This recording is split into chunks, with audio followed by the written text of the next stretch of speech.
October 14th, 2024. A procurement officer in Warsaw clicks Submit on the largest ammunition order in Polish history. In Seoul, engineers tripled the production of artillery shells destined for Ukraine. In Beijing, bankers finalize a currency swap agreement with Moscow worth $30 billion. The world is not preparing for peace. It is preparing its balance sheet for war. We are told that survival in global conflict is about missiles, about alliances, about who has the biggest army. That is the romantic version. The real story is far more brutal and far more boring. Survival is not decided on battlefields.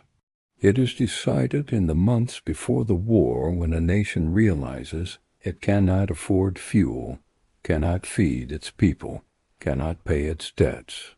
The safest countries in World War III will not be those with the strongest tanks. They will be those with the cleanest ledgers. Let me show you what I mean. In 1939, France was considered the most powerful military force on earth. Its army was vast, disciplined, modern. Its Maginot Line was an engineering miracle. Analysts believed it could hold Germany for years. But France fell in 6 weeks. Not because of superior tanks or tactics, but because the French treasury had been bleeding since 1918. They had borrowed so heavily to rebuild after World War I that by 1940, over 40% of government revenue went to servicing debt. When the invasion began, they could not mobilize fast enough. The money was not there. The reserves were exhausted. Sovereignty is solvency. When the gold runs out, so does the nation. And this is not a documentary about who fires first. This is a documentary about who can still afford bullets when the shooting starts. The world today stands on the edge of a fiscal cliff, disguised as a geopolitical one. The alliances are forming. The supply chains are militarizing. And behind closed doors, finance ministers are running the same grim calculations their predecessors ran in 1914 and 1939. How long can we sustain a war economy? How many months of fuel do we have in reserve? What happens when we cannot import food? These are not hypothetical questions. They are being asked right now in capitals across the globe. So let us cut through the noise. Let us ignore the generals and the think tanks and the cable news war games. Let us look at the only thing that truly matters: the numbers, the reserves, the debts, the dependencies. Because when the global order collapses, survival will not belong to the loudest or the proudest. It will belong to the solvent. There are 5 countries that meet this standard. 5 nations whose geographic position, resource independence, and fiscal discipline give them a real chance of enduring what comes next. Not because they are powerful, but because they are irrelevant to the logic of destruction. They have no strategic value worth bombing. They owe no debts that can be weaponized. And most importantly, they can feed and fuel themselves when the rest of the world goes dark. Let us start with the most obvious. New Zealand. On paper, New Zealand looks fragile. No standing army worth mentioning.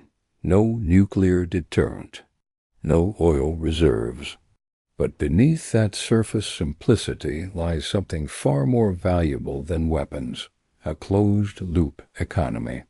New Zealand produces more food than it consumes. Its dairy, meat, and grain exports feed 40 million people annually. Its hydroelectric and geothermal grids generate over 80% of its electricity from renewable sources. It imports almost nothing it cannot live without. In the language of war economics, that is called autarky, self-sufficiency. And in a global conflict where shipping lanes become minefields and supply chains collapse overnight, autarky is worth more than gold. New Zealand survived World War II largely untouched, not because it was defended, but because it was irrelevant. It offered no ports the Japanese needed, no resources the Axis powers coveted. Its only export was food, and food does not win wars when you cannot transport it.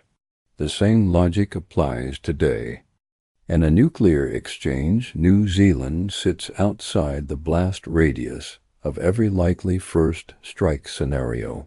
Fallout models show prevailing winds would carry radiation north and east, away from the South Pacific. But there is a hidden liability. Debt. New Zealand's household debt to GDP ratio is one of the highest in the developed world. Over 90%. Sovereignty is solvency, and a nation drowning in private debt is one financial contagion away from chaos. Next, Iceland is the anomaly. A NATO member that hosts no foreign troops. An island nation that generates 100% of its electricity from renewable sources. A country of 370,000 people sitting on a volcanic hotspot that provides limitless geothermal energy.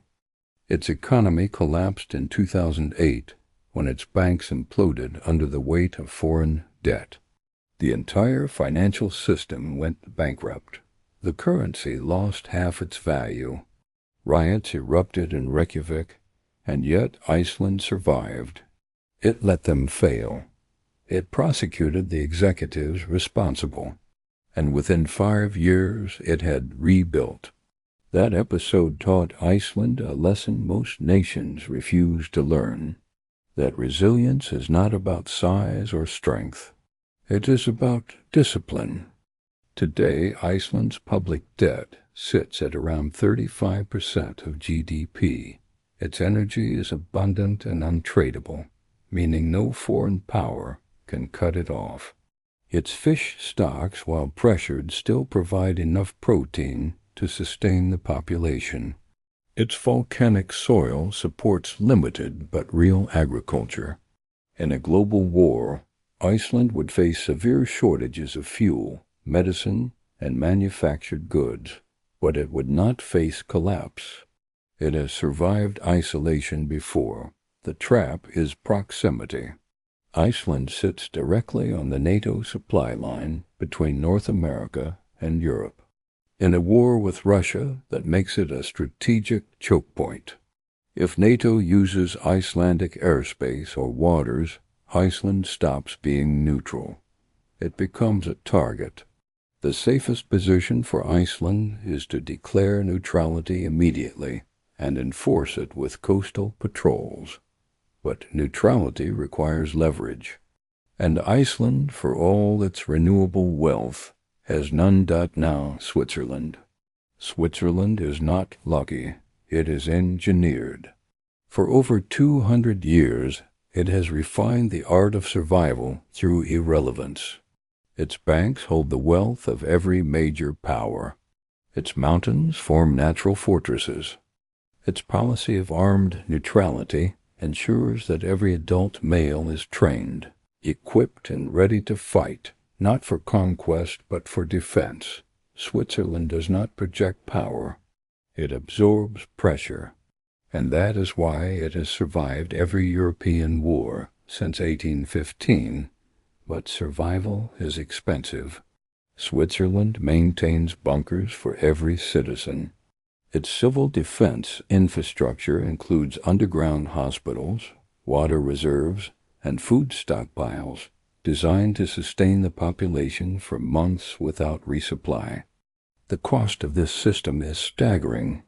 Tens of billions of francs sunk into tunnels and shelters that may never be used. But in the language of insurance, that is called a premium.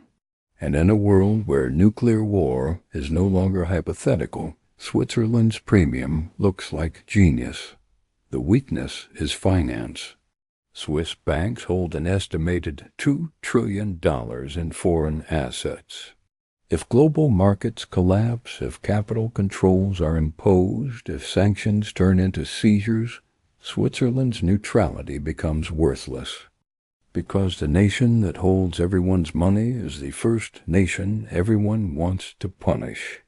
The Swiss franc may be stable, but stability means nothing when the entire financial system is weaponized. In 1945, Switzerland was pressured to return Nazi gold. In 2023, it was pressured to freeze Russian oligarch accounts. In World War III, it will face pressure from all sides. And if it chooses a side, it stops being Switzerland, then there is Chile. Chile is the forgotten sanctuary. A ribbon of land stretching 4,000 kilometers between the Andes and the Pacific. It is agriculturally self-sufficient. It mines more copper than any nation on earth. Its coastline is indefensible, which paradoxically makes it uninteresting to invade. There is no strategic depth, no industrial heartland worth occupying. Chile has no enemies in South America. It has no alliances with global powers. It is not a member of NATO or any major defense pact. It simply exists, remote and functional, at the bottom of the world. In World War II, Chile remained neutral until the final months. It traded with everyone, sold copper to the United States, and stayed out of the fighting. The same strategy could work again, but there is a cost. Chile's economy is 60% dependent on commodity exports: copper, lithium, fish, wine. If global demand collapses, so does Chile's revenue. And if China, its largest trading partner, goes to war, Chile faces a choice: trade with the West and lose China, or trade with China and lose the West. Either choice is a noose. The hidden strength is water. Chile controls vast glacial reserves in Patagonia and some of the cleanest freshwater systems in the southern hemisphere. In a world where climate collapse accelerates and water becomes the new oil, Chile sits on liquid gold, but only if it can defend it. Finally, Australia. Australia is a fortress continent. It is the size of the continental United States, with a population smaller than Texas. It exports more food than it consumes. It holds the world's largest reserves of uranium, iron ore, and natural gas. Its military is small but professional. Its alliances are Western, and its geography is a moat. No hostile power can reach Australia without crossing thousands of kilometers of open ocean. That makes invasion nearly impossible. But it also makes isolation inevitable. Australia's fatal flaw is dependency.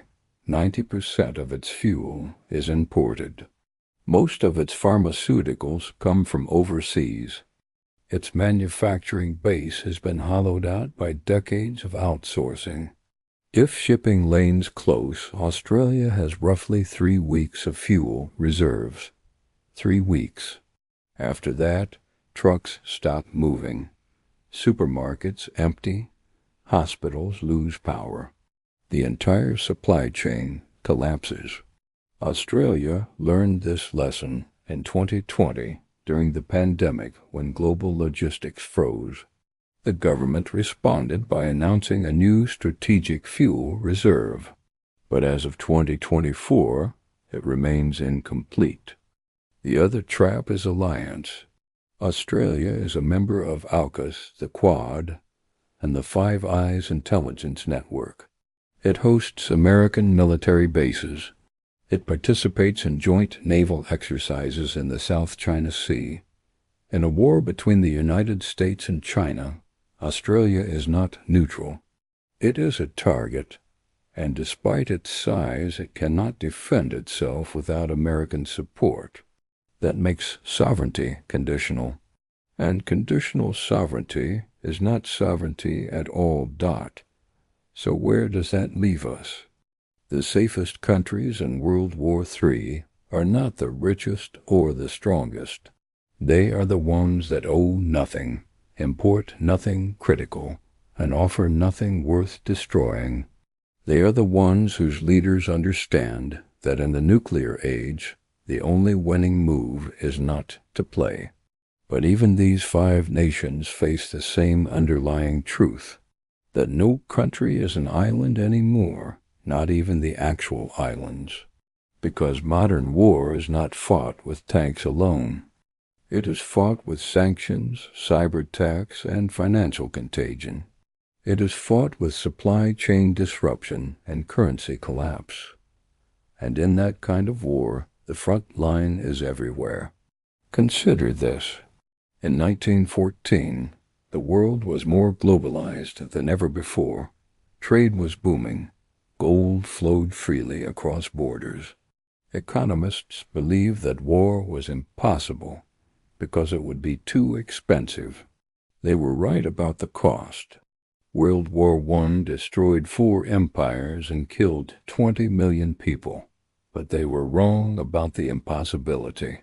Because when nations believe they have no choice, cost becomes irrelevant. Debt becomes a weapon. Bankruptcy becomes strategy. And survival becomes negotiable. We are living through that same illusion today. The belief that economic interdependence prevents war, that rational actors would never risk global trade for territorial gain. But history does not care about rationality. It cares about desperation. And right now, the world's largest economies are desperate. The United States is running trillion-dollar deficits with no plan to stop. China is drowning in real estate debt that may exceed $10 trillion. Europe is deindustrializing as energy costs soar. Russia is burning through foreign reserves to sustain a war it cannot afford to lose. These are not stable systems. They are pressure cookers. And when the pressure becomes unbearable, the release is not peaceful. It is catastrophic. So if you are reading this and wondering where to go, what to do, how to prepare, here is the only honest answer. There is no safe place. There are only safer places. And safety is measured in months, not years. New Zealand might give you 12 months of stability. Iceland might give you 6. Switzerland might hold for 18 if it stays neutral. But all of them depend on the same fragile assumption, that the global system collapses slowly enough for them to adapt.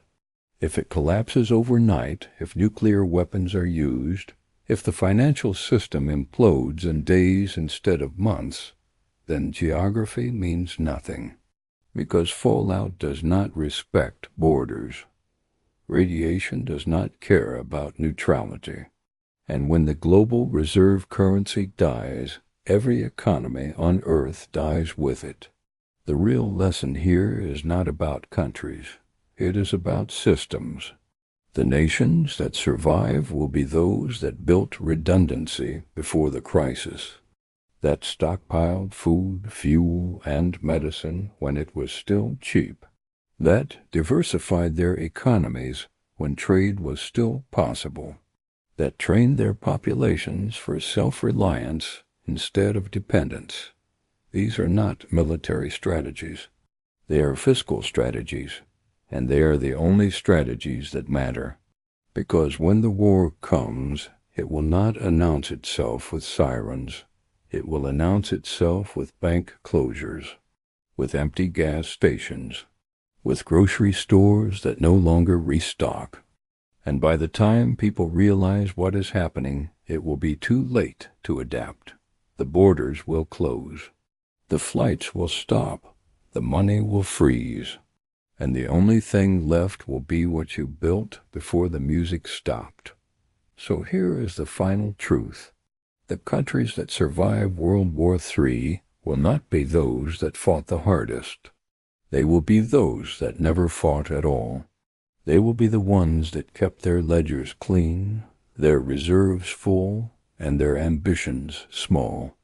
They will be the ones that understood the oldest rule of survival, that the best defense is not to be worth attacking, that the best victory is not to be in the game, because in a world where debt is destiny and insolvency is death, the only real power is the power to say no, and the only real safety is the safety of irrelevance. Subscribe to this channel if you want to stay ahead of the curve.